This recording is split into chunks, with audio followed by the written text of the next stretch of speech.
नमस्कार. आपलं YouTube channel Pushpa's किचनमध्ये तुम्हा सर्वांचे स्वागत आहे. आज मला 1.5 किलो चॉकलेट फ्लेवरमध्ये केकची ऑर्डर आलेली आहे आणि त्याचा व्हिडिओ मी तुमच्यासोबत शेअर करणार आहे. तर व्हिडिओ शेवटपर्यंत नक्की बघा. आणि ते चॉकलेट केक बनवण्यासाठी मी 1 किलोचा आणि अर्धा किलोचा दोन्ही जे बेस आहेत ते बेक करून कटिंग करून घेतलेले आहेत. त्याच्या 3-3 लेयर्स कट केलेले आहेत आणि सोबतच क्रीम आणि शुगर सिरपसुद्धा बनवून घेतलेला आहे. चला तर मग आता आपण केक बनवण्यासाठी सुरुवात करूयात. इकडे बघू शकता 1 किलोचा जो बेस आहे तो मी इथे घेतलेला आहे आणि त्याच्यावरती थोडीशी क्रीम सगळीकडे लावून घेतलेली आहे आणि त्याच्यावरती ही आपली जी पहिली लेयर आहे 1 किलोच्या बेसची ती मी ठेवून दिलेली आहे आणि त्याला छान असं शुगर सिरपने सोकिंग करून घेतलेलं आहे आणि वरती क्रीमची लेयर देऊन छान असं सगळीकडे क्रीम स्प्रेड केलेली आहे. इकडे बघू शकता क्रीम स्प्रेड करून झालेली आहे आणि याच्यानंतर थोडंसं 2 चमचे होतील इतकं चॉकलेट गनाश जे आहे ते मी याच्यावरती टाकलेला आहे.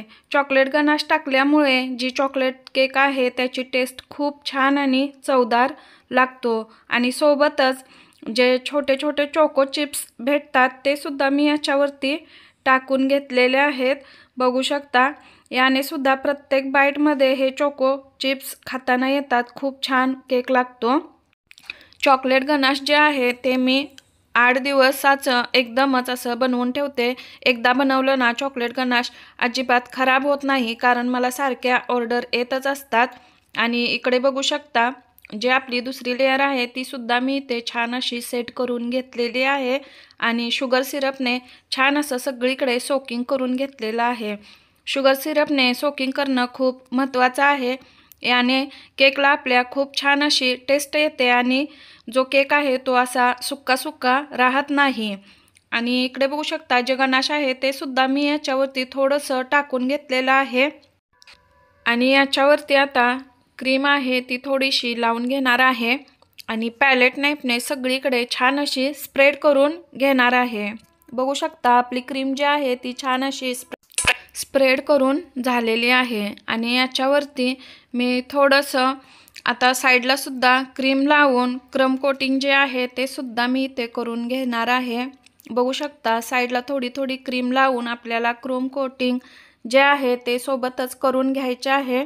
क्रम कोटिंग करून घेतल्याने काय होते, जो आपण वरचा बेस रेडी करतो तो छान असा एका लेवलमध्ये होतो आणि केकचं जेव्हा आपण आयसिंग करतो त्यावेळी जास्त काही प्रॉब्लेम येत नाही. इथे दोन्ही लेयर आपल्या सेट झालेले आहेत आणि मी आता याच्यावरती थोडंसं गनाश टाकून सगळीकडे स्प्रेड करून घेतलेलं आहे. बघू शकता आणि याच्यानंतर याच्यावरती थोडेसे चोको चिप्स आहेत ते टाकून घेतलेले आहेत आणि याच्यानंतर आता मी जी आपली तिसरी लेयर आहे ती सेट करून घेणार आहे. आपली जी तिसरी लेयर आहे ती सुद्धा इथे सेट करून छान अशी झालेली आहे. बघू शकता आणि याच्यावरती आपल्याला थोडीशी क्रीम सगळीकडे लावून घ्यायचं आहे आणि व्यवस्थित असं छान याचं क्रोम कोटिंग करून घ्यायचं आहे. इकडे बघू शकता मी सगळीकडे जी क्रीम आहे ती स्प्रेड करून घेतलेली आहे आणि केकचं जे क्रम कोटिंग आहे ते सुद्धा सोबत मी करून घेतलेलं आहे. केकचं नेहमी क्रम कोटिंग करून घेणं खूप गरजेचं असतं आणि त्याला सेट होण्यासाठी एक थोडा 10 ते 15 मिनिटे आपल्याला फ्रीजमध्ये ठेवून द्यायचं आहे. याने काय होतं, जेव्हा आपण केकचं आयसिंग करतो त्यावेळी जे आयसिंग आहे ते खूप छान होतं आणि फिनिशिंगसुद्धा छान असं केकचं येतं. इथे माझा केक रेडी झालेला आहे क्रम कोटिंग करून. आता मी फ्रीजमध्ये ठेवून देणार आहे. आता आपण जो दुसरा छोटा केक आहे तो बनवून घेऊयात. हा केक 2 टायरमध्ये मला बनवायचा आहे आणि हा 1.5 किलोचा केक आहे. मग याच्यावरती अर्धा किलोचा जो केक आहे तो मी इथे रेडी करून घेणार आहे. अर्धा किलोचा बेस घेतलेला आहे आणि त्याच्यावरती क्रीम लावून थोडंसं इथे जी आपली पहिली लेयर आहे ती सेट केलेली आहे आणि यालाही छान असं सोकिंग करून मी घेतलेलं आहे. याच्यानंतर थोडंसं जे चॉकलेट गनाश आहे तेही मी याच्यावरती टाकून घेणार आहे चॉकलेट गनाशने तर जी टेस्ट आहे ना केकची ती खरंच खूप छान लागते। आणि मैत्रिणींनो, चॅनलवरती जर का तुम्ही नवीन असाल तर चॅनलला लाईक, शेअर आणि सबस्क्राईब करायला अजिबात विसरू नका। असेच नवनवीन व्हिडिओ पाहण्यासाठी सबस्क्राईब नक्की करा आणि जास्तीत जास्त व्हिडिओ शेअर करा। तर इकडे बघू शकता जी क्रीमची लेयर आहे ती सुद्धा इथे लावून झालेली आहे। आणि याच्यानंतर थोडंसं मी चॉकलेट गनाश आहे ते याच्यावरती टाकून घेतलेलं आहे आणि पॅलेट नाईफने सगळीकडे छान असं स्प्रेड करून घेतलेलं आहे। सोबतच जे चोको चिप्स आहेत तेही मी इथे टाकून घेतलेले आहेत। मैत्रिणींनो, केक बनवणं खूप सोपं आहे आणि आपण बेकरीतून केक आणण्यापेक्षा आपल्या मुलांना आणि घरातले आपले कुटुंबातील जी लोक आहेत जेवढे आपण मेंबर आहोत त्यांचा वाढदिवस हा येतच राहतो आणि फ्रेश असा आपण घरी केक बनवून रेडी करू शकतो। बेकरीमध्ये तर पटकन केक बनवून कोणी देत नाहीत आणि त्याचे एक्स्ट्रा पैसे सुद्धा घेतात, पण आपण घरी बनवलेला जो फ्रेश केक आहे ना तो त्याची चव वेगळीच लागते। आणि बेकरीमध्ये जास्त करून केमिकल वापरले जातात।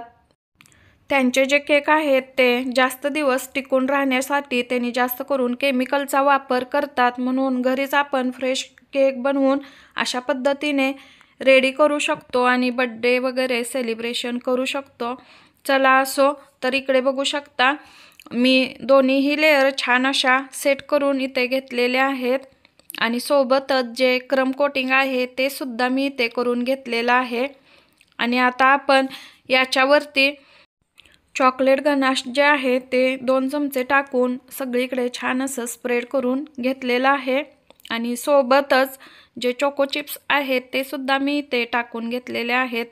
आणि इकडे बघू शकता तिसरी लेयर आहे तीही छान अशी इथे सेट झालेली आहे। क्रम कोटिंग याच्यासाठी करायचं, जी लेयर आहे ना ती एका लेवलमध्ये अशी सेट होते, म्हणून क्रम कोटिंग जेव्हा आपण सुरुवातीपासून बनवत असतो केक तेव्हापासून करणं खूप गरजेचं आहे याच्यासाठी। तर इथे छान असं सोकिंग सुद्धा करून झालेलं आहे आणि आता जी क्रीम आहे त्याने मी सगळीकडे छान असं स्प्रेड करून घेणार आहे आणि हा जो केक आहे थोडा वेळ फ्रीजमध्ये ठेवून देणार आहे, कारण जे केकचं फिनिशिंग करणार आहे आणि त्याचं आयसिंग जे करणार आहे ते करताना काही प्रॉब्लेम येणार नाही याच्यासाठी थोडा वेळ केक फ्रीजमध्ये ठेवणं गरजेचं आहे। आणि ते बघू शकता दोन्ही केक फ्रीजमध्ये सेट होण्यासाठी ठेवलेले आहेत थोडा वेळ, 1-10 मिनिटासाठी। तोपर्यंत आपल्याला ब्ल्यू कलरमध्ये क्रीम लागणार आहे ती मी इथे थोडीशी बनवून घेणार आहे। आणि जे हे कलर्स आहेत हे जेल कलर्स आहेत। जेल कलरचाच नेहमी केक बनवताना वापर केला पाहिजे, कारण याने जी क्रीम आहे ती पातळ होत नाही आणि जेल कलर जे आहेत ते बॉडीवरती हमसुद्धा होत नाही, याचा काहीही साईड इफेक्ट होत नाही। आणि ते जो आपण पहिला केक मोठा क्रम कोटिंग करून घेतलेला आहे तो मी फ्रीजमधून बाहेर काढलेला आहे आणि आता याचं जे फायनल आयसिंग आहे ते मी इथे करून घेणार आहे। ब्ल्यू कलरची जी क्रीम होती ती मी इथे पायपिंग बॅगमध्ये भरून घेतलेले आहे, बघू शकता। आणि त्याने केकचे जे आयसिंग आहे ते मी आता करणार आहे। पॅलेट नाईफने सुद्धा आपण क्रीम लावू शकतो, पण अशा पद्धतीने पायपिंग बॅगमध्ये भरून लावल्याने काय होते, केकला जी क्रीम आहे ती एकसारखी लागते, एक्स्ट्रा लागत नाही आणि जेव्हा आपण केकला फिनिशिंग करतो त्यावेळी ना खूप छान असं फिनिशिंग येतं। म्हणून नेहमी जो पायपिंग बॅग आहे त्याचाच वापर केला पाहिजे। जर प्रॅक्टिस असेल तर पॅलेट नाईफने सुद्धा लावू शकतो, त्यानेही छान असं फिनिशिंग केलं जातं। तर इकडे पूर्ण जो केक आहे तो छान असं क्रीमने आयसिंग करून मी घेतलेला आहे। तर आता याचं आपण स्क्रॅपरच्या मदतीने थोडंसं फिनिशिंग करून घेणार आहोत। इकडे बघू शकता एका हातामध्ये स्क्रॅपर हलक्या हाताने एका ठिकाणीच धरून ठेवलेला आहे आणि छान असा फिरवून घेतलेला आहे। जी वरची एक्स्ट्राची क्रीम आहे ती सुद्धा मी इथे काढून घेतलेली आहे आणि इथे आपला हा केक रेडी झालेला आहे।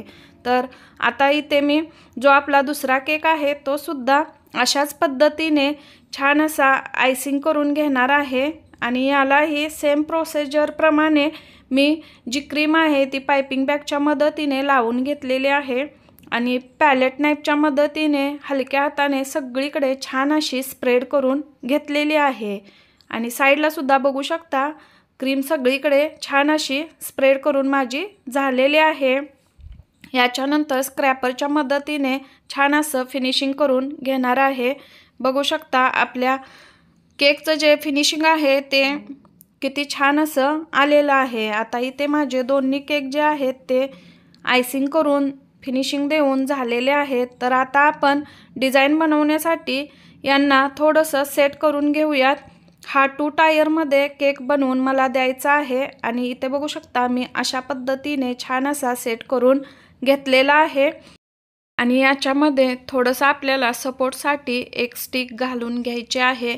ही अशा पद्धतीची मार्केटमध्ये प्लास्टिकमध्ये स्टिक भेटते आणि ही स्टिक मी अगोदरच केकच्या साईजनी कट करून ठेवली होती आणि ते आता आपण थोडीशी जी डिझाईन आहे ती बनवून घेऊयात। सेम डिझाईनचा फोटो मला कस्टमरने पाठवला होता, तशीच सेम मी डिझाईन इथे बनवून रेडी करणार आहे। आणि इकडे बघू शकता थोडीशी मी वरती डिझाईन बनवून घेतलेली आहे आणि इथे नूरचं N1 नोझल वापरून थोडीशी खाली सुद्धा डिझाईन बनवलेली आहे। ह्या नोझलने असे फ्लावर्सची डिझाईन बनते, खूप छान नोझल आहे। आणि इथे वरती बघू शकता डॉट डॉट दिलेले आहेत आणि थोडंसं ब्ल्यू आणि व्हाईट क्रीमने कॉम्बिनेशन याचं मी बनवलेलं आहे। आणि इकडे आपला जो केक आहे तो रेडी झालेला आहे। थोडंसं मुलाचं नाव आणि हॅपी बर्थडे सुद्धा मी याच्यावरती लिहिलेलं आहे। खूप छान असा केकचा लुक आहे, बघू शकता तुम्ही। आणि याच्यावरती थोडंसं मी डस्ट सुद्धा टाकून सगळीकडे स्प्रे केलेला आहे, याने सुद्धा खूप छान लुक आलेला आहे। आणि ते आपला जो केक आहे तो रेडी झालेला आहे। मैत्रिणींनो, हा व्हिडिओ तुम्हाला कसा वाटला आणि केकची डिझाईन सुद्धा कशी वाटली ती कमेंट करून नक्की सांगा। भेटूयात लवकरच अजून एका नवीन व्हिडिओमध्ये। धन्यवाद।